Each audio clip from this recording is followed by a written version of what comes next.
नमस्कार भावी शिक्षक हो.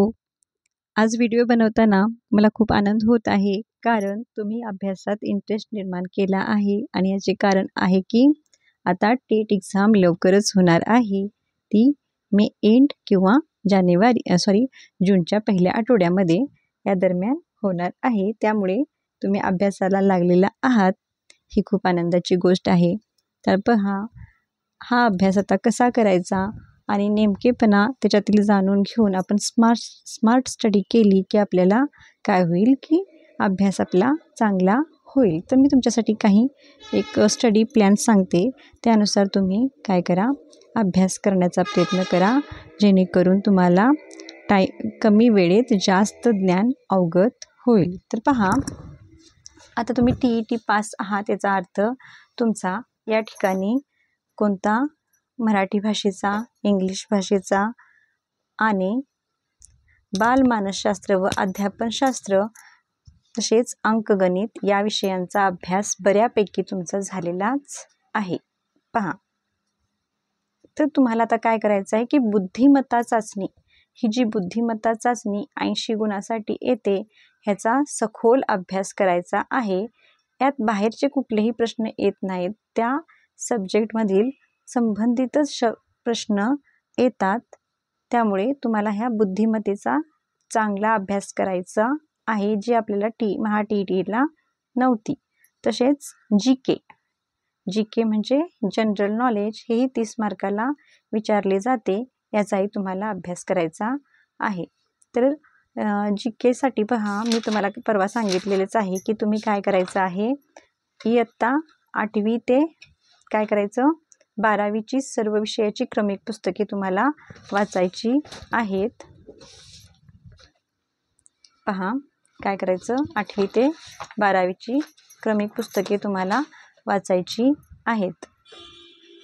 तर पहा, प्रथम तुम्ही काय करा, बुद्धिमत्ता सखोल अभ्यासा, त्यासाठी 8वी स्कॉलरशिप किंवा NMSचं पुस्तक तुम्ही काय करा, अभ्यासायचं आहे. तसेच आता तुमचा TETमध्ये अभ्यास झालेला आहे मराठी भाषेचा, इंग्लिश भाषेचा, अंकगणिताचा, तर तुम्ही काय करा, त्याच्यासाठी 2017, 2022, 23ला झालेल्या टेट एक्झामच्या क्वेश्चन पेपर तुम्ही सोडवायच्या आहेत. तर पहा, त्याच्यासाठी आपण काय करूया की तुम्ही बुद्धिमत्तेचा तर अभ्यास करा, तसेच तुमचा मराठीचा अभ्यास झालेला आहे, म्हणून तुम्ही काय करा, ह्या 2017च्या टेटच्या क्वेश्चन पेपर सरावासाठी सोडवा आणि त्या अनुषंगानं तुम्ही त्याचं मटेरियल वाचू शकता. त्यामुळे तुमची स्मार्ट स्टडी होईल. तर पहा, आपण आज प्रश्नपत्रिका 8वी सोडवणार आहोत. तसेच व्हिडिओ आवडल्यास लाईक करत चला, त्यामुळे मलाही प्रेरणा मिळते नवीन नवीन व्हिडिओ बनवण्यासाठी. तर पहा, आपण पाहूया की मराठी विभाग जो 15 गुणांसाठी एक्झामला विचारला जातो, तर इथं 5व्या प्रश्नाला आलेला आहे बघा, मराठी भाषेचा प्रश्न, पुढील म्हण पूर्ण करा, अतिशहाणा त्याचा बैल रिकामा. तर तुम्ही म्हणी वाचायच्या आहेत आणि या ठिकाणी काय ते पर्याय क्रमांक हे याचे योग्य उत्तर आहे. त्यानंतर पुढील प्रश्न आपण पाहूयात. पहा, प्रश्न अधेमध्ये आलेले आहेत, सलग TETमध्ये कसं सलग विचारले जातात, त्या सब्जेक्टचे तसे इथं विचारलेले नाहीत. तर पुढचा प्रश्न पहा, किती नंबरला आलेला आहे, इथं आहे पहा, 25 नंबरला.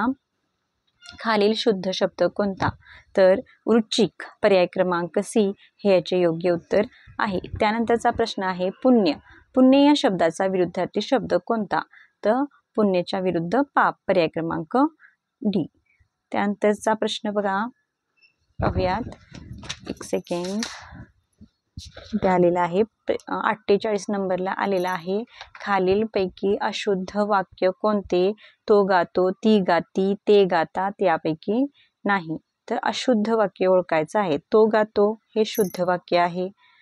तसेच ती गाती होत नाही, ती गाते, काय होतंय, ती गाते, त्यामुळेच हेच अशुद्ध वाक्य आहे, पर्याय क्रमांक B.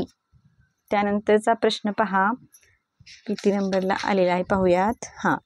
आभाळ फाटणे, काय म्हटलेलं आहे, आभाळ फाटणे या वाक्यप्रचाराचा अर्थ काय, तर आभाळ फाटणे म्हणजे सर्व बाजूनी संकटे येणे, हे याचे काय आहे, योग्य उत्तर आहे.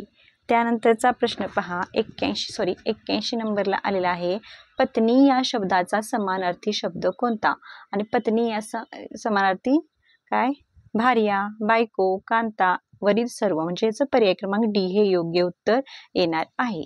त्यानंतरचा प्रश्न आहे 90वा. नमस्कार या शब्दाचा समानार्थी शब्द कोणता? आणि नमस्कार तर पहा प्रणिपात. प्रणिपात हा नमस्कार या शब्दाचा समानार्थी शब्द आहे. तुम्हाला समानार्थी शब्द वाचून घ्यायचे आहेत. त्यानंतरचा प्रश्न पहा कुठं आलेला आहे. 103 नंबरला आलेला आहे. इच्छिलेली वस्तू देणारी गाय. तर ती काय कोणती? कामधेनू. पर्याय क्रमांक डी. पर्याय क्रमांक डी. त्यानंतरचा प्रश्न पाहूयात. पहा 122 नंबरला आलेला आहे.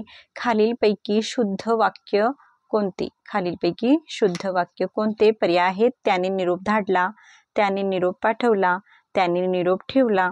आणि याचं उत्तर येणार पर्याय क्रमांक डी, कारण हे सर्वच वाक्य काय आहेत? शुद्ध वाक्य आहेत. पहा त्यानंतरचा प्रश्न 130 नंबरला आहे. तर पहा काय प्रश्न आहे. मला 5 टोप्या द्या. या वाक्यातील विशेषण ओळखा. तर टोप्या हे काय झालं? नाम. आणि किती टोप्या आहेत त्या? 5. म्हणजे नामाविषयी विशेष माहिती कोणत्या शब्दाने सांगितलेली आहे? 5 या. तर हे 5 हे विशेषण झालं. पर्याय क्रमांक बी हे आपलं योग्य उत्तर आहे. त्यानंतरचा प्रश्न पाहूयात. त्यानंतरचा प्रश्न 146 ला आलेला आहे. देवालय या शब्दाची संधी सोडवा.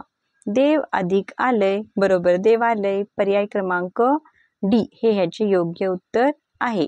पर्याय क्रमांक 3 पण तसेच आहे, पण ल वर काय आलेला? अनुस्वार आलेला आहे, त्यामुळे पर्याय क्रमांक 3 होऊ शकत नाही. पर्याय क्रमांक डी म्हणजे 4 हा याचा योग्य उत्तर आहे. त्यानंतरचा प्रश्न पाहूयात. त्यानंतरचा प्रश्न पहा. एक सेकंड.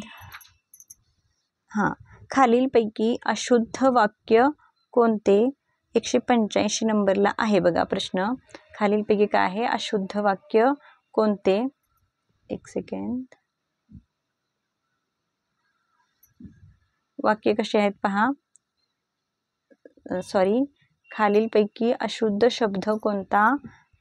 वल्गना, कल्पना, सरपण, वाईट. तर बघता क्षणी आपल्याला कळते पहा इथं ई वर रफार नाही आहे, म्हणून पर्याय क्रमांक डी हे याचे योग्य उत्तर आहे. त्यानंतर पुढील जोड शब्द पूर्ण करा.